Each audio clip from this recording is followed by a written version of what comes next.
Hey babes, welcome back to my channel, and if you are new to my channel, welcome to my channel. I am Jay or Jaiye, whichever one you prefer. So if you haven't followed me on Instagram yet, I don't know what you are waiting for, because Fashion Week recently ended and I posted this iconic look right here. ATF down. Okay, so I really enjoyed this look, y'all. Like, this was my favorite, even though it was my least over exaggerated one. I loved it. So without further ado, let's just get the chit chat and get right into the tutorial on how I did this look. First things first, let's put these brows in place. Now, I had to improvise because your girl could not find her spoolie and I was rushing. I had to get ready. So I went ahead and used a little Q-tip.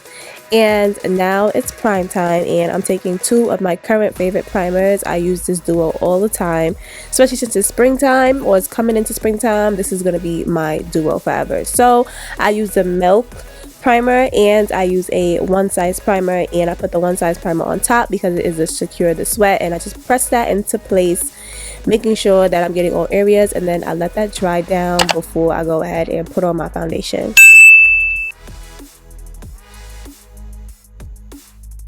Time to say bye-bye to my brows, and I'm not gonna lie, y'all, I was so nervous. Like, I don't know why. I'm like, but I gotta take that risk, right? That's all we do in 2025 and beyond. We're taking risks and trusting the process and trusting ourselves. And look how the look came out. Like, I ate down. Okay, so to go ahead and make my brows disappear, I took my LA Girl Pro color corrector and I put that all over my brows. No brow pomade, no pencil or anything, because of course we don't want no brown in our brows. And I applied that, and then I took a beauty sponge and then just blended that out. Now, as you can see, you can slightly still see my eyebrows, but again, after we apply the foundation and then I do my last steps, you're not going to see anything. But yeah, I was so skeptical. I was like, oh my gosh, what am I doing? Like, what am I doing? Time to wake up my under eye area, and because I am doing this like white out brow and trying to eliminate my eyebrows, I went overboard with the white color corrector. Yes, if you are new here, hi, I am Jaiye, aka Jay, and I love a white color corrector around my eyes. Okay, so as you can see here, I'm taking that same blending sponge and I'm blending all around my eye area to awake it, to push it forward more, and then you'll see, like, once I put my foundation on, like, it all comes together. Okay, so I'm applying that with that same sponge, and not only am I applying it around my eye, but I also blended it into my eyebrow, because again, I want it to be more of a no eyebrow look. But as you can see at the end of the video, I went with more of a white eyebrow look, and that's what I'm doing here. As you can see, I'm taking my spoolie, finally found it, right, and I'm taking that white concealer and I'm applying that directly into the brow with the spoolie. It's FaceTime, and now it is time for my foundation application. And if you are not new here, you already know what I'm using, but if you are, this is my Urban Decay Face Bomb foundation. I love this foundation. I've been using it ever since they have sent it to me. Thank you, Urban Decay. And I mix that in with a little bit of yellow color correcting drops and blue color correcting drops. And guys, I found that when I mix it with more blue, like, it fits my undertones and my skin tone so perfectly. So now in my videos, you will see me adding a little bit more extra blue color corrector into my foundation. So anyways, I am taking my Sephora foundation brush, which I also love and adore so much, and I'm applying my foundation all over my face, including over my eyebrows. Okay, because like I said, we want that eyebrow to be gone. Like, excuse me for talking, guys, I had people in my background that were getting on my nerves right before the fashion show, so excuse that. Okay, but yes, I'm taking that foundation brush, I'm letting that all over my face, and I'm making sure to go over my brows at least twice. Like, I don't want my forehead to be thick and chunky with product, but however, I do want my eyebrows to be gone. So I tried my best to have my eyebrows disappear, because shaving them was not an option. Like, no. Now we are at my favorite part of my makeup step. I'll say that about almost every step, but honestly, my favorite part has to be this part right here, which is highlighting the high points of your face, my wing liner, and my setting powders. I think those are like my three top favorite makeup things. Like, I like it. It just brings out the face, right? The setting powder complements the highlighting, and then the liner, like that, the liner is like hello. Anyways, there is my Real Techniques brush. I love this brush down, and I'm kind of like moving out of using the sponge like I used to. Like, this concealer brush really eats down. It's flat, its bristles gets every little bit of concealer. It's just absolutely perfect.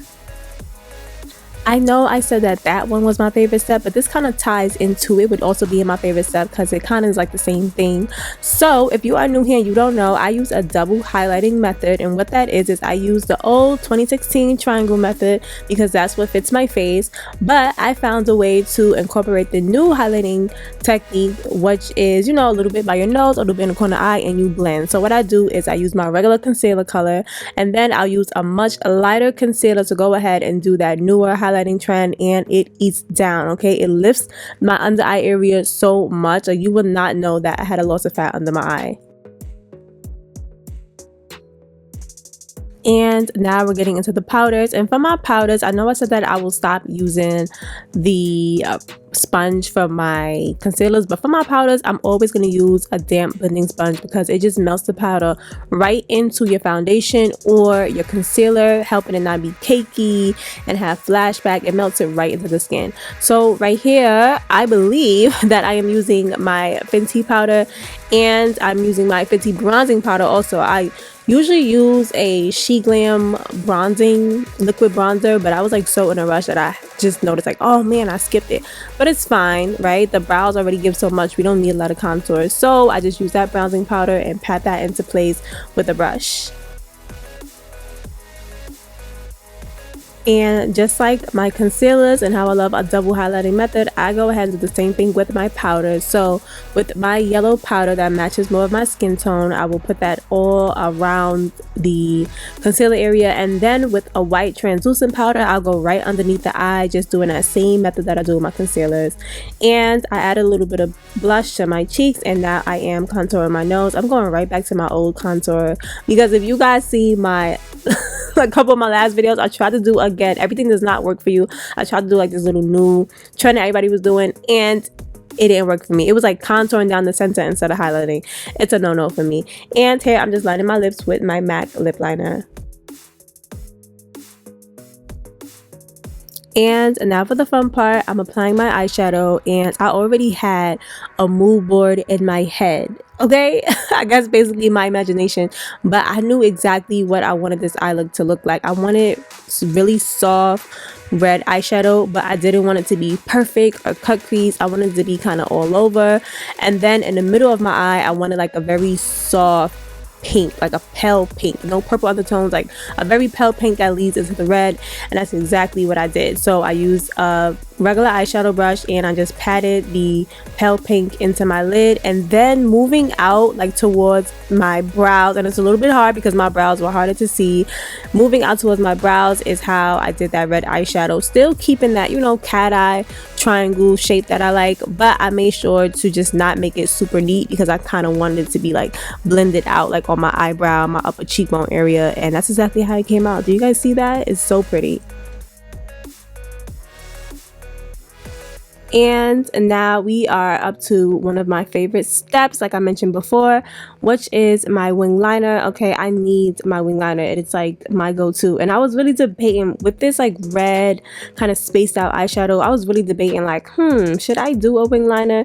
But every time I debate, what I do, I just go ahead and do it anyway, because for my babes that have been here, you know that I love a wing lash, and in order to complement the wing lash, you need that wing liner. You cannot wear that lash. Well, you could do it, but I mean, I don't know if it's gonna look right, but you need that wing liner. So that's exactly what I did. And here I'm using my NYX liner. Guys, this is my go-to. Okay, for my liquid liner I use this NYX liner. For my gel liner I use the Inglot, and if I wanted to use a paint as a eyeliner, then I will go with the P. Louise Jet Black paint. And those three, the NYX liner right here, the Inglot gel liner, and the P. Louise paint, I promise you, you will always have the deepest, darkest eyeliner that you would ever want. Like, you know how sometimes eyeliners are gray or they don't last, it starts to fade at the end of the day? No, those three, those are the big three. Those are the big three eyeliners. So for my cat eye girlies and my sharp wing liner girlies, you can't go wrong with those. Face card could never decline. Do you see how snatched my face look? Even without brows, it's still eating like what? But speaking of brows, let's get into what I did with my brows. So I took my same LA Girl Pro white concealer and my spoolie, and that is what I decided to do with my eyebrows. At first, I was going for a no eyebrow look, but I'm like, you know what? I think the white eyebrow eats. Now, mind you, when I was doing this step here, what I was going to do was add this white concealer, and then I was going to add more concealer, more of my color concealer, a little bit of foundation, and then powder right over it so my brows can really disappear. But as I'm adding this, I'm like, this eats down. Like, I gotta start doing looks with some colored eyebrows, because if I could rock white eyebrows, that means that I can rock any color. So I'm like, yeah, I gotta start doing some looks, and it kind of went better with the outfit anyway, with the whole pearl and roses theme. Having white there, it just looked a lot better. And now I'm taking my little pearls, and it came with this glue, thank God, because I don't think I had eyelash glue in sight, okay, because I don't use eyelash glue for my lashes. So it came with this little glue, and I got these from Amazon. I will list it down in the description box, and these are perfect for nails, DIY projects, and any beauty looks. These are perfect, okay? The glue is safe. So I was debating on how I wanted to shape my little pearls, and I said, why not? Of course, why not put it in more of a wing liner, wing look, wing eyeshadow? You got to go ahead and do the wing pearls. So that's exactly what I did. So if you plan on using anything like these bays, whether it's pearls or rhinestones or any type of little beads on your face, on your makeup looks, let me tell you, the trick is to take that glue and get it very tacky, okay? When I say tacky, I don't mean like that can't dress, okay? I mean tacky, as in kind of sticky and semi-dry, because it's gonna help the pearls stick on to the glue instead of slipping down your face, because that is not what we want, because it's gonna mess up your entire makeup look. All right, so just like eyelash glue, you know, and usually you can use eyelash glue too. That's what I usually use to go ahead and put on these little pearls, rhinestones, whatever I apply to my makeup looks. So you apply that glue, you let it dry, not all the way. You don't want it too dry, because you don't want it to not stick. You just want it sticky enough to the point where it's staying in place, and then you can go ahead and just push your rhinestone or your pearl right into place, okay? So now we're getting into highlighter, and for my highlighter, I had my Juvia's Place nice pretty golden highlighter. I applied my lashes, and when I say my lashes, I do mean my lashes, okay? This is my signature lash. And on my lips, you already know I line my lips with my lip liner. And honestly, y'all, on my makeup table, I had this like very, I don't want to say because I don't want y'all to be like ew, but I had it for a while, and it was a matte liquid lipstick, and that's what I use for my lips. And I set my face, and then here is the final look. Look at her. She's gorgeous. She's beautiful. She is the true definition of pearls and roses. Okay, I am in love. And in this video, I'm in a rush because I'm on my way to Fashion Week. Gotta go. I already missed the pre-party. And if you want to see my Fashion Week highlights, my reels, my pictures, go ahead and head over to my Instagram. Okay, so that is it for this video, babes. Like I always say, don't forget to like, comment, and subscribe. And also hit the notification bell so that you can get notified every single time that I upload. Also, like I just said, go ahead and follow me on Instagram at Jaiye.Pierre and on TikTok at Jaiye.Pierre_. If for some reason you don't have TikTok or Instagram, I am going to leave a list right here on the screen of every single social media platform that I have. Make sure you guys go ahead and follow me each one that you have, and I will check you guys in my next video, okay? I love you, babes. Bye.